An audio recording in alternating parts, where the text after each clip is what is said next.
ನಿಮಗೆ ಅಂತ ಕೇಳಿದರು. ಇಲ್ಲ ಅಂತ ಹೇಳಿ ಅವ್ರು ಪ್ರಶ್ನೆ ಕೇಳ್ತಾರೆ, ಮರ್ಯಾದೆ ನೀವಲ್ಲಿ ಹೋಗಿ ಸಿಕ್ಕಾಕೊಟ್ಟಿರಾ ಅಂತ ಕೇಳಿದರು. ಇರಲಿ, ಪ್ರಶ್ನೆ ಕೇಳಿ ಅಂತಲೇ ನಾವು ವಿದ್ಯಾರ್ಥಿಗಳನ್ನ ತಯಾರು ಮಾಡಿದವರು. ಕೇಳಿದಾದರೆ ಕೇಳಿ ನೋಡೋಣ ಅಂತ ಒಂದು ಧೈರ್ಯದಲ್ಲಿ ಬಂದು ಕೂತಿದ್ದೀನಿ. ಈಗ ನಮ್ಮ ಸ್ಪೀಕರೇ ಪಕ್ಕದಲ್ಲಿ ಕೂತಿದ್ದಾರೆ. ಇದಕ್ಕಿಂತ ಧೈರ್ಯ ದೊಡ್ಡದಿಲ್ಲ. ಸರ್, ನಿಮ್ಮ ಕನ್ನಡ ನಾನು ತುಂಬ ವರ್ಷಗಳಿಂದ ಕೇಳ್ತಾ ಇದ್ದೇನೆ.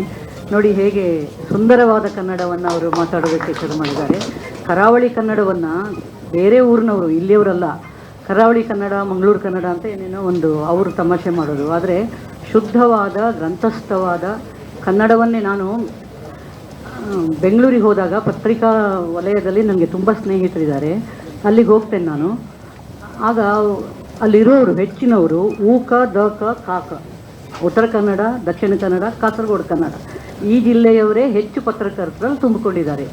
ಸರ್, ಏನಿದಕ್ಕೆ ರೀಸನ್ ಅಂತ ನಾನು ಕೇಳಿದಾಗ ಹೆಚ್ಚಿನ ಸಂಪಾದಕರು ಹೇಳಿದ್ದು, ಶುದ್ಧವಾದ ಕನ್ನಡವನ್ನು ಹಕ್ಕೆ ಹಾವನ್ನೇ, ಶಕ್ಕೆ ಶವನ್ನೇ, ಅಕ್ಕೆ ಆವನ್ನೇ ಉಪಯೋಗಿಸುವಂತಹ ಕನ್ನಡ ನಿಮ್ಮ ಕರಾವಳಿಯ ಕನ್ನಡ. ನಾವೇನು ಶುದ್ಧ ಕನ್ನಡವನ್ನೇ ಮಾನದಂಡವಾಗಿ ಇಟ್ಟುಕೊಂಡಾಗ ಅವರನ್ನೇ ಆಯ್ಕೆ ಮಾಡೋದು ನಮ್ಮದು ಅಂತ ಹೇಳಿದರು. ಹಾಗೆ ಇಲ್ಲಿಯ ಶುದ್ಧ ಕನ್ನಡವನ್ನು ಕಲಿಸಿದಂತಹ ನಮ್ಮ ಮೂಲ ಶಿಕ್ಷಕರು, ಎಲೆಮರೆಯ ಕಾಯಿ ಆಗಿದ್ದಂಥ ಕನ್ನಡ ಶಾಲೆಯ ಶಿಕ್ಷಕರನ್ನು ನಾನು ಮೊದಲು ನೆನಪು ಮಾಡ್ಕೋತೇನೆ. ಆ ಶುದ್ಧ ಕನ್ನಡವನ್ನೇ ನಾವು ಉಳಿಸ್ಕೊಂಡು ಹೋಗೋಣ. ನಮ್ದು ಯಾವುದು ಬೇರೆ ಜಿಲ್ಲೆಗಳ, ಬೇರೆ ಪ್ರದೇಶಗಳ ಕನ್ನಡವನ್ನು ನಾವು ಅನುಕರಿಸಬೇಕಾದ್ದಿಲ್ಲ. ಇದೇ ಕನ್ನಡಕ್ಕೆ ಇರುವಂತಹ ಒಂದು ಪಾವಿತ್ರ್ಯವನ್ನು, ಗ್ರಂಥಸ್ಥವಾದಂಥ ಒಂದು ಘನತೆಯನ್ನು ಇಟ್ಕೊಂಡು ಹೋಗೋಣ ಅನ್ನೋದನ್ನು ನಾನು ಇಲ್ಲಿ ಯಾವತ್ತೂ ಕೂಡ ಪಾಲಿಸ್ಕೊಂಡು ಬಂದಿದ್ದೇನೆ. ಮತ್ತು ನಮ್ಮ ಯುವ ಸಮೂಹಕ್ಕೂ ಕೂಡ ಅದನ್ನು ಅವರು ಪಾಲಿಸ್ಕೊಂಡು ಬಂದಿದ್ದನ್ನು ನೋಡಿ ಸಂತೋಷ ಪಡುವವರಲ್ಲಿ ನಾನು ಒಬ್ಬಳಾಗಿದ್ದೇನೆ. ನನಗೆ ಎಲ್ಲಿ ಕೆಲಸ, ಈಗ ನಾನು ಭಾಷಣಕ್ಕೆ ಹೊರಟಾಗೆಲ್ಲ ನಮ್ಮ ಪಕ್ಕದ ಮನೇಲಿ ಒಂದು ಮಗು ಇದೆ, ಅದು ಕೇಳೋದು ನನ್ನ ಮಗಳ ಹತ್ರ ಚಿಕ್ಕವಳಿದ್ದಾಗಿ, ಅಮ್ಮ ಎಲ್ಲಿಗೆ ಹೋಗ್ತಾರೆ ಅಂತ. ಭಾಷಣಕ್ಕೆ ಹೋಗ್ತಾ ಇದ್ದಾರೆ ಕಾರ್ಕಳಕ್ಕೆ. ಇನ್ನೊಂದು ದಿವಸ ಹೊರಟಾಗ, ಆಂಟಿ ಎಲ್ಲಿ ಹೊರಟರು? ಮೂಡುಬಿದ್ರಿಗೆ. ಯಾಕೆ? ಭಾಷಣ ಮಾಡಲಿಕ್ಕೆ. ಹೀಗೆ ಇವಳು ಉತ್ತರ ಹೇಳೋದು ಕೇಳ್ತಿತ್ತು. ಸತ್ಯ ಹೇಳುವ ಧೈರ್ಯ ಚಿಕ್ಕ ಮಕ್ಕಳಿಗೆ ಮಾತ್ರ ಅಂತ ಇರೋದು. ಒಂದು ದಿವಸ ಆ ಮಗು ಕೇಳ್ತು ನನ್ನ ಮಗಳ ಹತ್ರ, ಯಾಕೆ ನಿಮ್ಮ ಅಮ್ಮನ ಭಾಷಣ ಮಾಡಲಿಕ್ಕೆ ಮಾತ್ರ ಕರೀತಾರೆ? ಅದರ ಅರ್ಥ ಭರತನಾಟ್ಯಕ್ಕೆ ಯಾಕೆ ಕರೆಯೋದಿಲ್ಲ, ಹಾಡಿಗೆ ಯಾಕೆ ಕರೆಯೋದಿಲ್ಲ ಅಂತ ಇರ್ಬೋದು. ಆಗ ನನ್ನ ಮಗಳು ಸತ್ಯ ಹೇಳಿದ್ಲು, ಅವರಿಗೆ ಬೇರೆ ಎಂತ ಮಾಡಲಿಕ್ಕೆ ಬರುವುದಿಲ್ಲವ, ಅದಕ್ಕೆ ಕರೀತಾರೆ ಅಂತ. ಹಾಗೆ ಬೇರೆ ಏನೂ ಮಾಡಲಿಕ್ಕೆ ಬಾರದವರನ್ನು ಉಪನ್ಯಾಸಕ್ಕೆ ಕರೆಯೋದು ತಲತಲಾಂತರದಿಂದ ಬಂದಿರೋದು. ಇವರು ಹೊಸದಾಗಿ ಏನೂ ಮಾಡಿಲ್ಲ. ಆದರೆ ಇವತ್ತು ನನಗೆ ತುಂಬ ಸಂತೋಷ ಏನು ಅಂದರೆ, ಇವತ್ತು ವೈದ್ಯರ ದಿನವೂ ಹೌದು, ಪತ್ರಕರ್ತರ ದಿನವೂ ಹೌದು. ವೈದ್ಯರು ನಮ್ಮ ಮನುಷ್ಯರ ಸ್ವಾಸ್ಥ್ಯವನ್ನು ಕಾಪಾಡುವಂಥವರು, ನೀವುಗಳು ಸಮಾಜದ ಸ್ವಾಸ್ಥ್ಯವನ್ನು ಕಾಪಾಡುವಂಥವರು. ನೀವು ಸಮಾಜದ ಸ್ವಾಸ್ಥ್ಯವನ್ನು ಕಾಪಾಡಬೇಕು ಅನ್ನುವ ನಿರೀಕ್ಷೆಯನ್ನು ಅಧ್ಯಾಪಕ ವರ್ಗಕ್ಕೆ ಸೇರಿದ ನಾನು ಮತ್ತು ಲೇಖಕರ, ಸಾಹಿತಿಗಳ ವರ್ಗಕ್ಕೆ ಸೇರಿದ ನಾನು ಸದಾ ನಿಮ್ಮಿಂದ ನಿರೀಕ್ಷೆ ಮಾಡ್ತಾನೇ ಇದ್ದೇನೆ. 10 ಒಳ್ಳೆಯ ಮನಸ್ಸುಗಳು ಸೇರಿದರೆ ಅಲ್ಲೊಂದು ಒಳ್ಳೆಯ ಕೆಲಸ ಆಗಿದ್ದನ್ನು ನಾನು ದಕ್ಷಿಣ ಕನ್ನಡದ 35-40 ವರ್ಷದ ದಕ್ಷಿಣ ಕನ್ನಡ ನನ್ನ ದಕ್ಷಿಣ ಕನ್ನಡ ಆಗಿದೆ, ನಾನು ನೋಡ್ತಾನೇ ಬಂದಿದ್ದೇನೆ. ಒಂದೆರಡು ಉದಾಹರಣೆಗಳನ್ನು ಮೂಲಕ, ಹೆಚ್ಚು ನಾನು ಥಿಯರಿ ಮಾತಾಡಲಿಕ್ಕೆ ಹೋಗೋದಿಲ್ಲ, ಪತ್ರಕರ್ತರಿಂದಾದ, ಯಾಕಂದರೆ ನೀವು ಒಳ್ಳೆಯ ಕೆಲಸಗಳಿಗೂ ಪ್ರಚಾರ ಕೊಡುವವರು, ಕೆಟ್ಟ ಕೆಲಸಗಳು ನಡೆದವರು ಪ್ರಚಾರ ಕೊಡೋರು. ನೀವು ಮಾಡಿದ ಒಳ್ಳೆಯ ಕೆಲಸಗಳನ್ನು ನಾವು ನೋಡ್ತಾ ಇದ್ದೇವೆ, ನಾವು ಗಮನಿಸ್ತಾ ಇದ್ದೇವೆ ಅನ್ನೋದನ್ನು ನಿಮ್ಮ ಗಮನಕ್ಕೆ ನಾನು ತರಬೇಕಾಗಿದೆ. 1996 ನಾನು ತುಂಬ ಕಾಲೇಜುಗಳಿಗೆ, ದಕ್ಷಿಣ ಕನ್ನಡದ ಕಾಲೇಜುಗಳಿಗೆ, ಕಾಲೇಜ್ ಡೇಗೆ, ಇನಾಗರೇಷನ್ಗೆ ಎಲ್ಲದಕ್ಕೆ ನನ್ನನ್ನು ಕರೀತಾರೆ. ಯಾಕೆಂದರೆ ಬೇರೆ ಏನೂ ಮಾಡಲಿಕ್ಕೆ ಬರೋದಿಲ್ಲ ಅನ್ನೋ ಒಂದು ಕಾರಣಕ್ಕೆ. ನಾನು ಈಗ ಅದು ಉಡುಪಿ ಜಿಲ್ಲೆಗೆ ಸೇರಿದ ಕಾಲೇಜು, ಅದು ತುಂಬ ಒಳ್ಳೆಯ ಹೆಸರಿರುವಂಥ ಕಾಲೇಜು. PUCಯಲ್ಲಿ ಒಬ್ಬ ವಿದ್ಯಾರ್ಥಿನಿಗೆ ನಾನು ಕಾಲೇಜ್ ಡೇಗೆ ಹೋದಾಗ ಸನ್ಮಾನ ಮಾಡಿಸಿದರು, ಶಾಲು ಹೊದಿಸಿ. ಅಮೇರಿಕನ್ ಪ್ರೆಸಿಡೆಂಟ್ ಕೊಡುವಂತಹ ಒಂದು, ಯಾರಾದರೂ ಹಳೆಯ ತಲೆಮಾರಿನ ಪತ್ರಕರ್ತರು ಇದ್ದರೆ ಅವರಿಗೆ ನೆನಪಿರ್ಬೋದು. ಇದು ಅಮೇರಿಕನ್ ಪ್ರೆಸಿಡೆಂಟರು ಏರ್ಪಡಿಸಿದಂಥ, ಅಮೇರಿಕಾದಲ್ಲಿ ಏರ್ಪಾಡಾದಂತಹ ಒಂದು ಎಸ್ಸೆ ಕಾಂಪಿಟಿಷನಲ್ಲಿ ಫಸ್ಟ್ ಪ್ರೈಸ್ ಬಂದಿದೆ. ನಮ್ಮ ಗ್ರಾಮೀಣ ಒಂದು ಒಳ್ಳೆಯ ಕಾಲೇಜ್ ಅದು. ಅವಳನ್ನು ಅಲ್ಲಿಗೆ ಅಮೇರಿಕಕ್ಕೆ ಕಳಿಸಿ ಅಮೇರಿಕದ ಪ್ರೆಸಿಡೆಂಟ್ ಕೈಯಲ್ಲೇ ಅವರಿಗೆ ಪ್ರಶಸ್ತಿ ಕೊಡಿಸ್ತಾರೆ. ಇಷ್ಟು ಅಲ್ಲಿ ನನಗೆ ವೇದಿಕೆಯಲ್ಲಿ ತಿಳಿದು ಬಂದಿದ್ದು. ನಾನು ಆ ಮಗುವಿಗೆ PUC ನೋಡು ಅವಳಿಗೆ ಸನ್ಮಾನ ಮಾಡಿದೆವು. ಅವಳ ಟಾಪಿಕ್ ಕೂಡ ತುಂಬ ಮುಂದಿನ ತಲೆಮಾರಿನ ಹುಡುಗಿಯರ ಸವಾಲುಗಳು ಅಂತೇನೋ ಒಂದು ಒಳ್ಳೆಯ ಟಾಪಿಕ್ ಕೂಡ ಇತ್ತು. ನಾವು ಸನ್ಮಾನ ಮಾಡಿ ನಾನು ಬಂದೆ. ಆಮೇಲೆ ಎಲ್ಲ ಉಡುಪಿ ಜಿಲ್ಲೆಯ DC ಅವರಿಗೆ ಸನ್ಮಾನ ಮಾಡಿದರು. ಆ ಹುಡುಗಿಗೆ ರೋಟರಿ ಕ್ಲಬ್ನವರು ಸನ್ಮಾನ ಮಾಡಿದರು. ನಾಳೆ ಆ ಹುಡುಗಿ ಎಲ್ಲವನ್ನು ತಂದೆ ತಾಯಿಗೆ, ಪ್ರಿನ್ಸಿಪಾಲಿಗೆ, ಹುಡುಗಿಗೆ ಫೋನಿನ ಮೂಲಕ ತಿಳಿಸ್ತಾ ಇದ್ದಾರೆ, ಹೀಗೀಗೆ ನೀನು ಇಂಥಲ್ಲಿಗೆ ಬರಬೇಕು, ಇಂಥದ್ದನ್ನು ಕಲೆ ಹಾಕಬೇಕು, ಕೊಡಬೇಕು ಅಂತ. ನಾಳೆ ಅವಳು ವಿಮಾನ ಹತ್ತಿ ಹೋಗುವವಳು. ಉಡುಪಿಯಲ್ಲಿ ಒಂದು ಪತ್ರಿಕಾಗೋಷ್ಠಿ ಮಾಡಿದರು. ಆಗ ಒಬ್ಬ ಪತ್ರಕರ್ತ, ನಾನು ಪತ್ರಕರ್ತರ ಕುಲವನ್ನು ಅಂದರೆ ನಿಮ್ಮ ಸಮೂಹವನ್ನು ತುಂಬ ಇಷ್ಟಪಡೋದಕ್ಕೆ ಕಾರಣ ಆ ಒಂದು ಘಟನೆ ಹೌದು. ಆಗ ಅವನು ಕೇಳಿದ ಉಡುಪಿಯಲ್ಲಿ 1996, ನೀವು ಯಾರಾದರೂ ಇದ್ದರೆ ರೆಫರೆನ್ಸ್ ಕೂಡ ತಗೊಳ್ಬೋದು. ನೀವು ಇಷ್ಟೆಲ್ಲ ಹೇಳಿದ್ರಲ್ಲ, ಫೋನಲ್ಲಿ ಬಂದಿದ್ದು ಲಿಖಿತವಾದ ಯಾವುದಾದ್ರೂ ದಾಖಲೆ ನಿಮ್ಮ ಹತ್ರ ಇದೆಯಾ? ಅಮೆರಿಕದಿಂದ ಬಂದಿದ್ದು, ಅವರು ಹೋಗುವಾಗ ಬೇರೆ ಇಂಡಿಯನ್ ಪ್ರೆಸಿಡೆಂಟ್ ಚಹಾಕೂಟದಲ್ಲಿ ಆ ಹುಡುಗಿ ಭಾಗವಹಿಸ್ತಾಳೆ. ಇಷ್ಟೆಲ್ಲ ಆಗಿಬಿಟ್ಟಿದೆ, ಏನೂ ಇಲ್ಲ, ಲಿಖಿತವಾದ ಯಾವ ಪ್ರೂಫೂ ಇಲ್ಲ ಅವಳ ಹತ್ರ, ಅವಳ ತಂದೆ ತಾಯಿಗಳ ಹತ್ರ ಇಲ್ಲ, ಕಾಲೇಜಲ್ಲೂ ಇಲ್ಲ. ಮತ್ತೆ ಮೂಲವನ್ನು ಹುಡುಕ್ಲಿಕ್ಕೆ ಹೋದಾಗ ಯಾರೋ ಪಕ್ಕದಲ್ಲಿರುವ ನಿರುದ್ಯೋಗಿ ಒಬ್ಬ ಕ್ರಿಮಿನಲ್ ಮೈಂಡೆಡ್ ಯುವಕ ಅವಳನ್ನು ಬೆಂಗಳೂರು ಭಾಷೆಯಲ್ಲಿ ಯಾಮಾರಿಸಿದ್ದಾನೆ ಅಂತ, ಇಲ್ಲಿ ಮಂಗ ಮಾಡಿದ್ದಾನೆ ಅಂತೇವೆ ನಾವು. ಪೂರ್ತಿಯಾಗಿ ಅವರ ತಂದೆ ತಾಯಿಗಳನ್ನು ಕೂಡ ಮೋಸ ಮಾಡಿ ಅವ್ರಿನ ನಾಳೆ ಹೋಗೋದನ್ನು ಆ ಪತ್ರಕರ್ತ ತಪ್ಪಿಸಿದ. ಸಾಮಾಜಿಕ ಜವಾಬ್ದಾರಿ ನನ್ನ ಅರ್ಥದಲ್ಲಿ ಇದು. ನೀವು ಮೈಯೆಲ್ಲ ಕಣ್ಣಾಗಿ ಕಾಯ್ತಾ ಇರ್ತೀರಲ್ಲ, ಇಂತಹ ಅನೇಕ ಘಟನೆಗಳು ನಡೀತಾ ಇರ್ತವೆ. ಅವುಗಳನ್ನು ಗಮನಿಸಬಹುದಾದ ಸವಲತ್ತುಗಳು ನಿಮಗಿವೆ. ಒಂದು ಮನಸ್ಸಿದ್ದರೆ, ಒಂದು ಪ್ರೀತಿ ಇದ್ದರೆ ಇಂತಹ ಅನೇಕ ಸಾಮಾಜಿಕ ಜವಾಬ್ದಾರಿಯನ್ನು ನೀವು ನಿರ್ವಹಿಸುವಂತಹ ಡ್ಯೂಟಿಯಲ್ಲಿದ್ದೀರಿ. ಆದ್ದರಿಂದ ನಾನು ನಿಮ್ಮನ್ನು ಅಭಿನಂದಿಸೋದಕ್ಕೆ ಇಷ್ಟಪಡ್ತೇನೆ. ಯಾಕಂದರೆ ನಾವು ಸ್ವಲ್ಪ ಹಾಸ್ಯ ಲೇಖಕರಾದ್ದರಿಂದ ನಿಮ್ಮನ್ನು ಆ ಕಣ್ಣಿನಿಂದಲೂ ನೋಡ್ತೇವೆ. ನಾವು ಬೆಂಗಳೂರಲ್ಲಿ ಅಕ್ಟೋಬರ್ ಸಮಯದಲ್ಲಿ ಇಲ್ಲಿ ಸಾಮಾನ್ಯ ತಣ್ಣಗಿರ್ತದೆ ವಾತಾವರಣ, ಅಷ್ಟೆಲ್ಲ ಇದಿರೋದಿಲ್ಲ. ಒಂದು ದಿವಸ ನೋಡ್ತೇನೆ ಮಂಗಳೂರು ಕೊತ ಅಂತ ಇದೆ. ನಾನು ಏಪ್ರಿಲ್ ಮೇದಲ್ಲಿ ಮಂಗಳೂರು ಕೊತ ಗೊತ್ತು ನನಗೆ, ಇದೆಂತದೆ ಅಂತ ಕೇಳಿದರೆ ಇಲ್ಲಿ ಏನೋ ಕೋಮು ಒಂದು ಸಣ್ಣ ಘಟನೆ ನಡೆದಿರ್ತದೆ, ಅದನ್ನು ನಾವು ತುಂಬ ವೈಭವೀಕರಿಸಿ ಎಲ್ಲ ಹೇಳಿ ಈ ಥರ ಕೊತ ಅಂತ ಆದಾಗ ಅಲ್ಲಿ ಹೊರಗಡೆ ಇದ್ದವ್ರಿಗೆ ತುಂಬ ಟೆನ್ಷನ್ ಆಗ್ತದೆ. ಇಲ್ಲಿದ್ದವ್ರು ಎಂಥದೇ ಇಲ್ಲ ದಾಳಿ ಇಚ್ಚಿ ಅಂತಾರೆ ಫೋನ್ ಮಾಡಿದರೆ, ಏನಿಲ್ಲ ಮೇಡಮ್ ಅಂತ ಹೇಳಿ. ಆ ಥರದ ಕ್ಯಾಪ್ಷನ್ ನೋಡೋದನ್ನು ಕೂಡ ನಾನು ರಾಮಕೃಷ್ಣ ಹೆಗಡೆ ಸರ್, ನೀವು ಬಾಲಕರ ಬಹುಶಃ ಸ್ಟೂಡೆಂಟ್ ಆಗಿದ್ದಾಗ ನಮ್ಮ ಊರಿನವರು, ನನಗೆ ಸಿದ್ದರಾಮಯ್ಯನವರು ಏಕವಚನದಲ್ಲಿ ಕರೆದಾಗ ನನಗೆ ಏನೂ ಅನಿಸೋದಿಲ್ಲ, ಏನು ಅಸಹಜ. ನಾವು ಹವ್ಯಕರು ಅಂತ, ಹವ್ಯಕ ಕನ್ನಡದಲ್ಲಿ ಬಹುವಚನವೇ ಇಲ್ಲ ನಮಗೆ. ಗಂಡನಿಗೊಂದು ಅನಿವಾರ್ಯವಾಗಿ ಬನ್ನಿ ಹೋಗಿ ಅಂತ ಹೇಳ್ತೇವೆ, ಬಾಕಿ ಎಲ್ಲರಿಗೂ. ಅದು ಈಗ ನನಗೆ ಮಂಡ್ಯದ ಸಂಪರ್ಕ ಆದಮೇಲೆ ಅಲ್ಲಿ ಬರಲೇ ಅವರು ಗಂಡನಿಗೆ ಏಕವಚನ ಹೇಳಿದಾಗ ನನಗೆ ರೋಮಾಂಚನ ಆಗಿಬಿಟ್ಟಿತ್ತು. ನೋಡಿ, ಇವರು ಮಂಡ್ಯದವರು ನಮ್ಮನೆಯದು ಅಂತೆಲ್ಲ ಹೇಳ್ತಾರಲ್ಲ, ನಮ್ಮಲ್ಲಿ ಎಲ್ಲರಿಗೆ ಹವ್ಯಕ ಭಾಷೆಯಲ್ಲಿ ಅದೊಂಥರ ಹಳೆಗನ್ನಡದ ಒಂದು ಫಾರ್ಮ್, ಅದು ಏಕವಚನದಲ್ಲೇ ಕರೆಯೋದು. ರಾಮಕೃಷ್ಣ ಬಂದ, ಅವನಿಗೆ ರಾಮಕೃಷ್ಣ ಬರ್ತಾನೆ ಅಂತಾದರೆ ಇವರಿಗೆ ಎರಡೇ ಕೊಟ್ಟರೆ ನೀವು ಮನವಿ, ಅಲ್ಲಿಷ್ಟು ಅವರ ಜೇಬಲ್ಲಿ ಜಾಗವೇ ಇಲ್ಲ, ಅಷ್ಟನ್ನು ಕೊಡ್ತಿದ್ವಿ. ನಮ್ಮೂರಿಗೆ ನೀರಿಲ್ಲ, ನಮ್ಮೂರಿಗೆ ರೋಡ್ ಇಲ್ಲ, ಶಾಲೆ ಇಲ್ಲ, ತುಂಬ ಕೊಡ್ತಾಯಿದ್ವಿ. ಅವ್ರ ಜೇಬಲ್ಲಿ ಹಾಕಲಿಕ್ಕೆ ಜಾಗ ಇದ್ದಿದ್ದಷ್ಟು ಅಲ್ಲಿ ಕೊಡ್ತಾಯಿದ್ವಿ ನಾವು. ರಾಮಕೃಷ್ಣ ಬಂದ, ಅವ್ರ ಜೊತೆಗೆ ಪತ್ರಕರ್ತರು ಬರ್ತಿದ್ರು.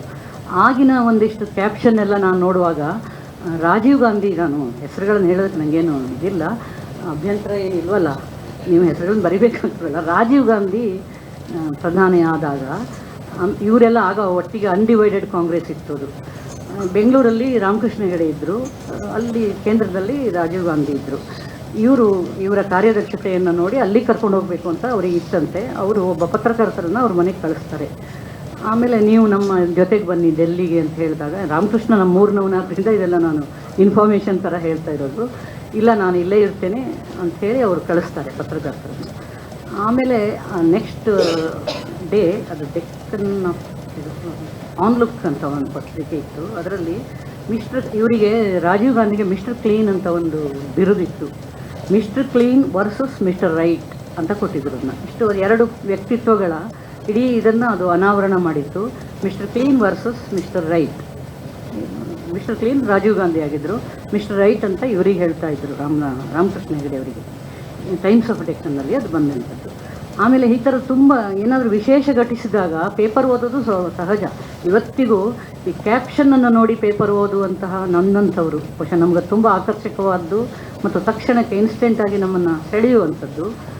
ನಾನು ಆಗ ರಾಜಕೀಯದವರು ನಮ್ಮ ಮನೆಯಲ್ಲಿ ನಡೀತಾ ಇತ್ತು ಬೈಠಕುಗಳು, ನಮ್ಮ ತಂದೆಯವರ ಸ್ನೇಹಿತರಾಗಿದ್ದರು ರಾಮಕೃಷ್ಣ ಹೆಗಡೆ. ಆಗ ನನಗೆ ಇದು ಗಮನಕ್ಕೆ ಹೋಗ್ತಾ ಇತ್ತಿತ್ತು. ಆಗ ಇನ್ನೊಂದು ಸಲ ರಾಜ್ಕುಮಾರ್ ಅವರು ರಾಜಕೀಯ ಸೇರ್ತಾರೆ ಅಂತ ಸುದ್ದಿ ಆಗಿಬಿಟ್ಟಿತ್ತು. ಸೇರಬೇಕು ಅಂತ ಯಾವ ಚಳಿವಳಿ ನಡೆದಾಗ ರಾಜ್ಕುಮಾರ್ ಅವರನ್ನು ಹೇಗಾದರೂ ರಾಜಕೀಯಕ್ಕೆ ಇದು ಮಾಡಬೇಕು ಅಂತ ನಡೆದಾಗ ಅವರು ಸೇರ್ತಾರೆ ಅಂತ ಸುದ್ದಿ ಆಗಿಬಿಟ್ಟಿತ್ತು. ಒಬ್ಬ ಪತ್ರಕರ್ತ ಅವರ ಮನೆಗೆ ಹೋಗಿ ಅವ್ರ ಜೊತೆಗೆ ಸ್ವಲ್ಪ ಇದ್ದು ಅವರ ಸ್ನೇಹವನ್ನು ಊಟ ಎಲ್ಲ ಮಾಡಿ ಅವರ ಮನೇಲಿ ನಿಜ ಸೇರ್ತಾರ ಇಲ್ವೋ ಅನ್ನೋದನ್ನು ಕಂಡುಕೊಂಡು ಬಂದವನು ಬರೆದಿದ್ದು, ನೋ ಪಾಲಿಟಿಕ್ಸ್ ಫಾರ್ ಅಣ್ಣ ಅವರು, ಸೇಸ್ ಅಕ್ಕ ಅವರು. ಹೆಚ್ಚು ವಿವರಣೆ ಕೊಡಬಾರ್ದು ಇಂಥ ಕ್ಯಾಪ್ಷನ್ಗಳಿಗೆ. ಅಲ್ಲಿ ಒಂದು ಕ್ಲಿಯರ್ ಆಯಿತು, ರಾಜ್ಕುಮಾರ್ ರಾಜಕೀಯಕ್ಕೆ ಸೇರೋದಿಲ್ಲ ಅನ್ನೋದನ್ನು ಅವರಷ್ಟು ನೋ ಪಾಲಿಟಿಕ್ಸ್ ಫಾರ್ ಅಣ್ಣ ಅವರು, ಸೇಸ್ ಅಕ್ಕ ಅವರು ಅಂತ ಹಾಕಿದ್ರು. ಈ ಥರದ್ದು ನಾನಿಲ್ಲಿದ್ದಾಗ ನಾನು ಸಹ ಚಿದಂಬರ ಬೈಕಂಪಾಡಿ ಬಂದಿದ್ದಾರೆ. ಆಗ ಫೋಟೋಗಳ ಹಾವಳಿ ಅಂತ ಹೇಳಿದ್ರು ಫೋಟೋಗ್ರಾಫರ್ಸ್ ಇಟ್ಕೊಂಡು ನಾನು ಫೋಟೋ ಹಾಕದೇ ಇರಬೇಡಿ. ತುಂಬ ಫೋಟೋಗಳು ಇರಲಿಲ್ಲ, ನಿಮಗೆ ನೆನಪಿರ್ಬೋದು. ಮಳೆ ಬಂತು, ಮಳೆಗಾಲ ಶುರುವಾಯಿತು ಅಂದರೆ ಯಜ್ಞರ ಒಂದು ಇಡೀ ಫೋಟೋ ಉದಯವಾಣಿಯಲ್ಲಿ ಅರ್ಧ ಪೇಜ್ ಕೊಡ್ತಾಯಿದ್ರು. ಆಗ ಕರಾವಳಿಗೆ ಮುಂಗಾರು ಆಗಮನ ಅಂತ ಕೊಡ್ತಾಯಿದ್ರು. ಎಲ್ಲ ಕಾಯ್ತಾ ಇದ್ವಿ. ಆ ದೃಶ್ಯ ನಮಗೆ ತುಂಬ ಒಂದು ಹೇತೋಹಾರಿಯಾದ ದೃಶ್ಯ ಆಗಿತ್ತು. ಬ್ಲ್ಯಾಕ್ ಆ್ಯಂಡ್ ವೈಟಲ್ಲಿ ಇರ್ತಿತ್ತು ಆ ಫೋಟೋ. ಅಂಥ ಫೋಟೋಗಳು ಬಂದಾಗ ಮುಂಗಾರು ದುರ್ಬಲ ಅಂತ ಬಂತು ಒಂದು ದಿವಸ. ಚಿದಂಬರ ನೋಡಿದಾಗ ನೆನಪಾಯಿತು ನನಗೆ. ನಾವು ಸ್ವಲ್ಪ ಕೀಟ್ಲೆ, ನಾನು ಅಂಕಣ ಬರಿತಾ ಇದ್ದೆ ಆಗ. ಇದು ಮುಂಗಾರು ಪತ್ರಿಕೆಗೆ ಉದಯವಾಣಿಯವರು ಮಾಡ್ತಾ ಇರುವ ಇದು ಸಿಂಗಲ್ ಮಾಡ್ತಾ ಇದ್ದಾರೆ ಅಂತ ನಾವು ಬರೆದೆ. ನೀವು ಹೀಗೆ ಬರಿಬಹುದಾ ಮುಂಗಾರು ದುರ್ಬಲ ಅಂತ. ಆಗ ಹಾಸ್ಯ ಪ್ರಜ್ಞೆ ಇದ್ದ ಸಂಪಾದಕರಿದ್ದರು. ಅವರು ಇಲ್ಲ, ಅದು ಆ ಉದ್ದೇಶ ಅದು ಯಾವುದೂ ಅಲ್ಲ ಅಂಥದ್ದೆಲ್ಲ ವಿವರಣೆ ಕೊಟ್ಟು ಹವಾಮಾನ ಇಲಾಖೆಯನ್ನು ಆಧರಿಸಿ ಮತ್ತೆ ಹೇಳುತ್ತಿದ್ದೇವೆ, ಇನ್ನೊಂದು ವಾರ ಮುಂಗಾರು ದುರ್ಬಲ ಅಂತ ಹಾಕಿದರು. ಈ ಹಾಸ್ಯ ಪ್ರಜ್ಞೆ ಇದ್ದಾಗ ನಿಮ್ಮ ಒತ್ತಡಗಳು ನಮಗೆ ಗೊತ್ತು. ಈಗಂತೂ ಟಾರ್ಗೆಟ್ ಮಾಡೋದು, ಈ ಎಲ್ಲ ಉದ್ಯೋಗಗಳಿಗಿಂತ ಹೆಚ್ಚಿನ ಇದು ಒತ್ತಡಗಳನ್ನು ನಾನು ಬೆಂಗಳೂರಲ್ಲಿ ನೋಡಿ ಅನುಭವಿಸಿದ್ದೇನೆ. ಬೆಂಗಳೂರಿನ ಪತ್ರಕರ್ತರ ಅವಸ್ಥೆ ಇದೆಯಲ್ಲ, ತುಂಬ ಒತ್ತಡವನ್ನು ಅನುಭವಿಸ್ತಾರೆ ನಮ್ಮ ಹುಡುಗರು. ಯಾಕಂದರೆ ನಾನು ಧೈರ್ಯದಿಂದ ಬಂದಿರೋದು, ನನ್ನ ವಿದ್ಯಾರ್ಥಿಗಳು ಅನೇಕರಿದ್ದಾರೆ.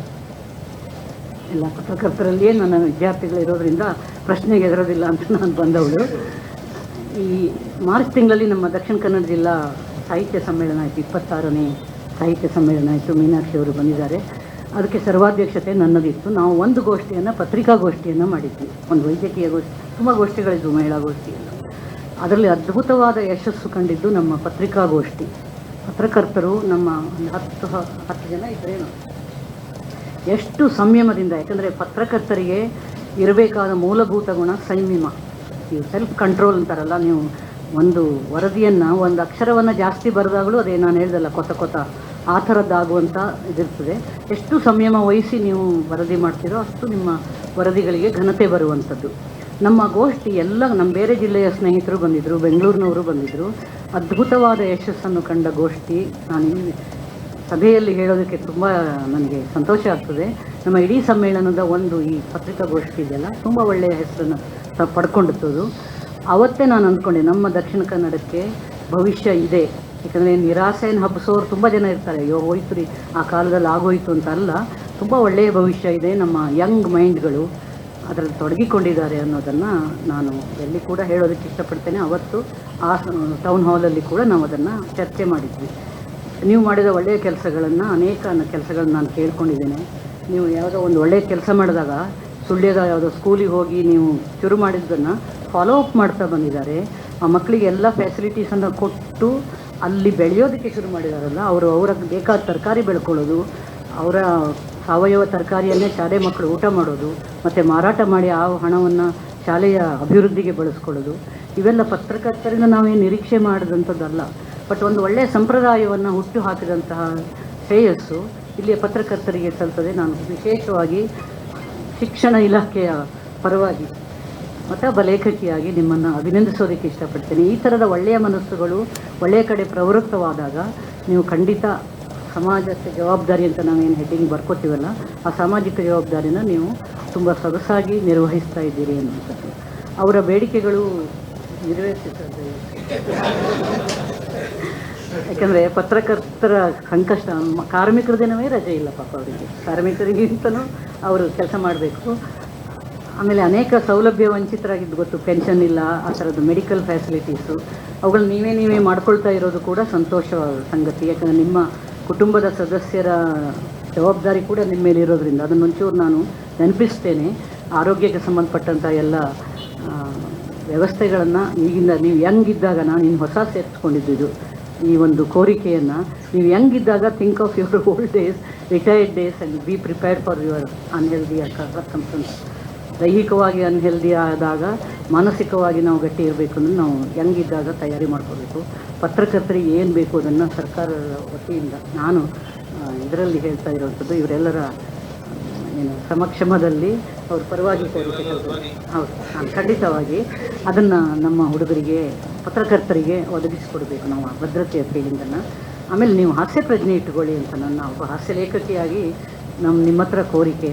ತುಂಬ ಗಡಚಾದ ಮಂಡ್ಯದಲ್ಲಿ ಒಂದು ನಾಲೆಗೆ ಬಸ್ ಬಿದ್ದು ಎಷ್ಟೊಂದು ತೀರ್ಕೊಂಡ್ರು ಮಕ್ಕಳು. ಅದನ್ನು ಫಾಲೋ ಅಪ್ ಮಾಡಿ ಒಂದು 15 ದಿನ ಬರೆದ್ರು ಕೆಲವು ಪತ್ರಕರ್ತರು.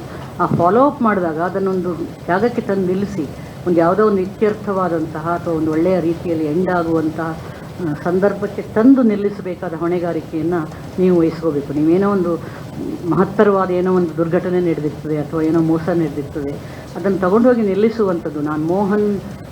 ನಾನು ಯಾವಾಗಲೂ ಮಹಿಳೆಯರ ಪರವಾಗಿ ಮಾತಾಡಕ್ಕೆ ಹೋದಾಗ ಎಲ್ಲಿಯವರೆಗೆ ಮೋಸ ಹೋಗೋರು ಇರ್ತಾರೋ ಅಲ್ಲಿಯವರೆಗೆ ಮೋಸ ಮಾಡೋರು ಇರ್ತಾರೆ ಅಂತ ಒಂದು ಮಾತಿದೆ. ನಾನು ಮಹಿಳಾ ಕಾಲೇಜಿಗೆ ಹೋದಾಗೆಲ್ಲ ಈ ಮೋಹನನ್ನು ನೆನಪು ಮಾಡ್ಕೊತೇನೆ.